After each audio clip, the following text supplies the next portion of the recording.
Hey, it's John Terry, the Black Belt leader. Thanks for joining us for this I Lead Hot Springs podcast. I want to take a few minutes and talking about the importance of reinventing yourself. Now, what do I mean by that?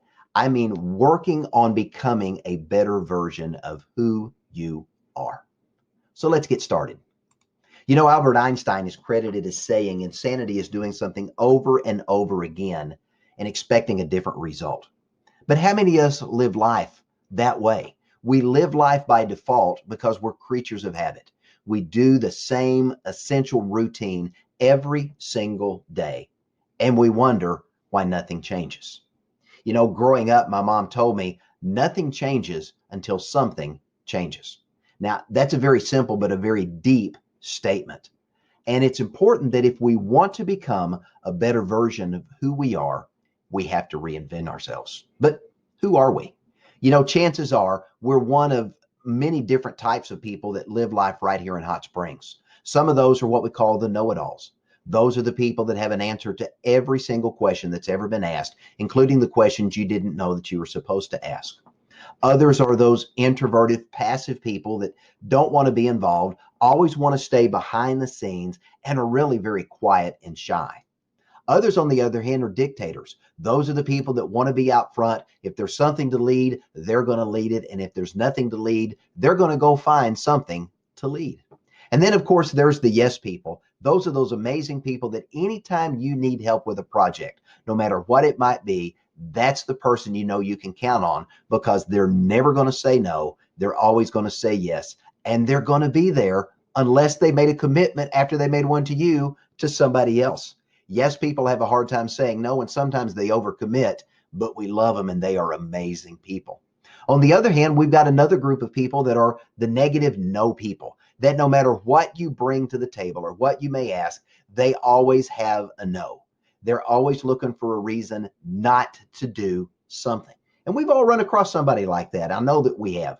And then lastly, we've got those people that are the gripers. They always have something to complain about. They always see the glass as half empty. No matter how bright the sun is shining outside, they're the ones that find the smallest little cloud and believe that the sky is falling. But guess what? No matter which one of these individuals we may live life as, essentially, we're all the same. We've got good habits, we've got bad habits, but we all have habits because we are all creatures of habit.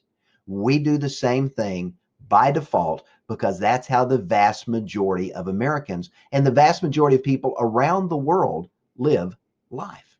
But for many of us, each year we look forward to having a better outcome than the year before. And as we roll into a new year, we don't want to be content with what happened the year before. But remember what I said, and remember something my mom told me years ago. Nothing changes until something changes. So here's the reality for those of us in Hot Springs, Arkansas right now.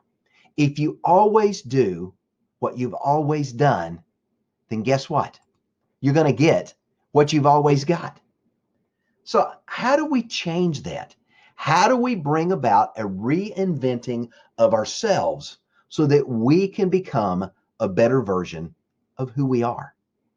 You know, one of my mentors is John Maxwell. He's the foremost authority on leadership in the world. In fact, John has written more on the subject of leadership than authors 2, 3, and 4 combined. One of the things John has told me is this. He says, John, successful people do daily what unsuccessful people choose not to do. So think about that. If we want to be successful, we've got to choose to do daily those things that the vast majority of people in the world choose not to do. And what do the vast majority of people in the world choose not to do? They choose not to change. They choose to live life status quo.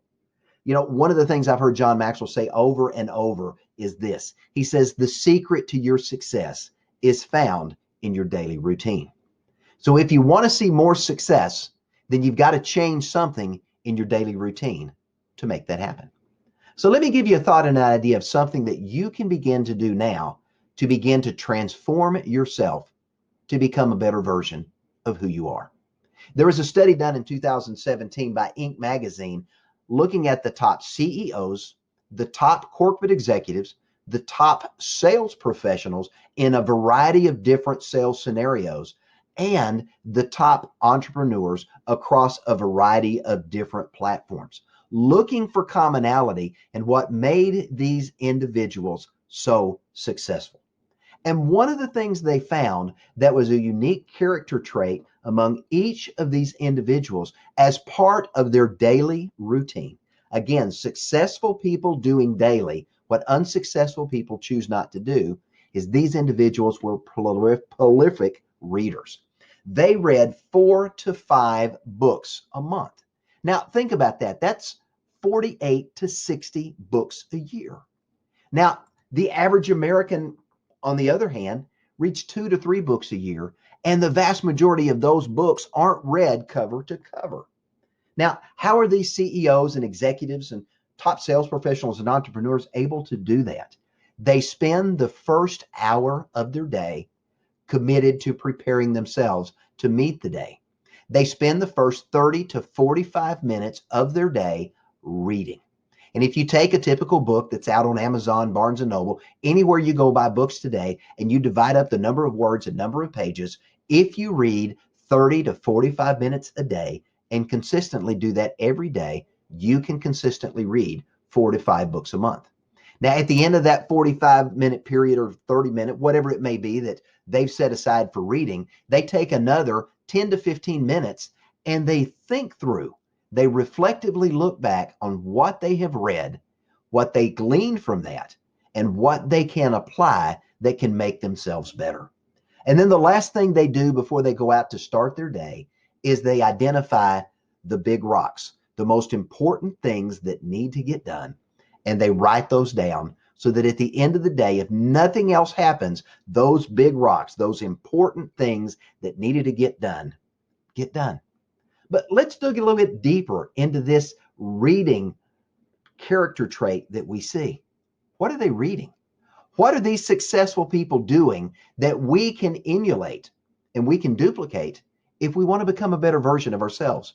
They're reading books on inspiration and education. They're reading books from thought leaders who are thinking outside the box, these creative geniuses that are really changing the world that we live in today. These successful people are reading books about other successful people. Why? Because success breeds success. And if you can learn from a successful person by spending time with them, fantastic. But if you can't spend time with them in person, you can spend time with them in the books that they published. Now, these successful people are also reading books about leadership, and they're also focused on reading about personal development because they understand that what got them to where they are today won't get them to where they need to go tomorrow. And leaders continue to grow. Leadership is a process, and personal development is a journey. One of the things Ray Kroc said that I love is he said this. He said, as long as you're green, you're growing. But when you're ripe, you start to rot. You know, several studies say that most of us haven't read a book cover to cover since we graduated high school. Yet these successful people take 30 to 45 minutes a day to read. Why? Because it helps them grow and to learn and to discover things that can help them become a better version of who they are. Now, that's a very simple thing that you can do to begin to transform yourself, to reinvent yourself, and to become a better version of you. So how else can you invest in yourself? Listen to or watch podcasts, either audio, video, or both. Having an opportunity to hear from John Maxwell, to hear from Seth Godin, to hear from other successful professionals, Zig Ziglar, going back and listening to others, Tony Robbins, you pick who it is. Listening to successful people that can inspire, they can educate. TED Talks are a great way to pick up and learn and to hear from thought leaders today. These successful people also engage in mastermind groups. Now, what is a mastermind group? It is a small group study of a book, a podcast, a video, something where a group of individuals are going to come together and they're going to read a book chapter by chapter, and they're going to talk about what they're learning. They're going to go through and they're going to discuss what they gleaned from the chapter that they read for that day or for that week. And as iron sharpens iron, these individuals are going to come together and to sharpen each other. And if they can't do it in a live setting, then they're going to get online and they're going to find other professionals like themselves, and they're going to join mastermind groups to go through book studies like John Maxwell's 15 Laws of Growth, to go through The Go-Giver, to go through You Don't Have to Have a Title to Be a Leader, other amazing studies that are out there that you can have an opportunity to learn and to grow from. These successful people also invest in training, either live training or by virtual training. They train themselves, but not only do they train themselves, they train the people and develop the leaders around them through podcasts, through mastermind groups, through training sessions. And the last thing these individuals all have in common is they all have personal coaches and mentors, accountability partners who can speak into their lives, people who are further down the leadership journey with them, further down the influence, communication, whatever they're trying to learn, further down the road than they are, so that they can glean from their wisdom.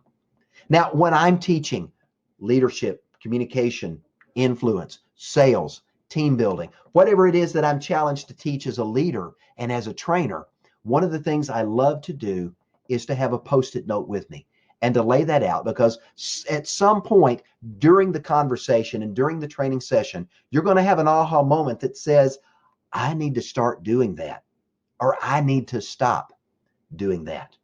And as we wrap this podcast up, I want to challenge you to grab a sticky note and let's walk through a very simple version, what I like to call a man in the mirror moment.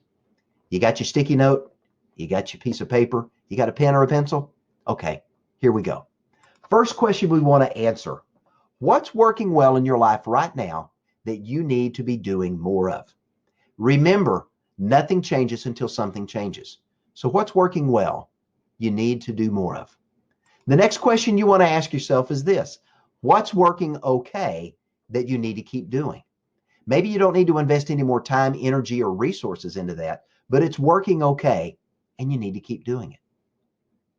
Here's the third question: what's not working that you need to stop doing? Again, nothing changes until something changes. So what's working well you need to be doing more of? What's working okay you need to keep doing? What's not working you need to stop doing, because you need to ask this question next: what are you doing? What are you not doing that you should be doing?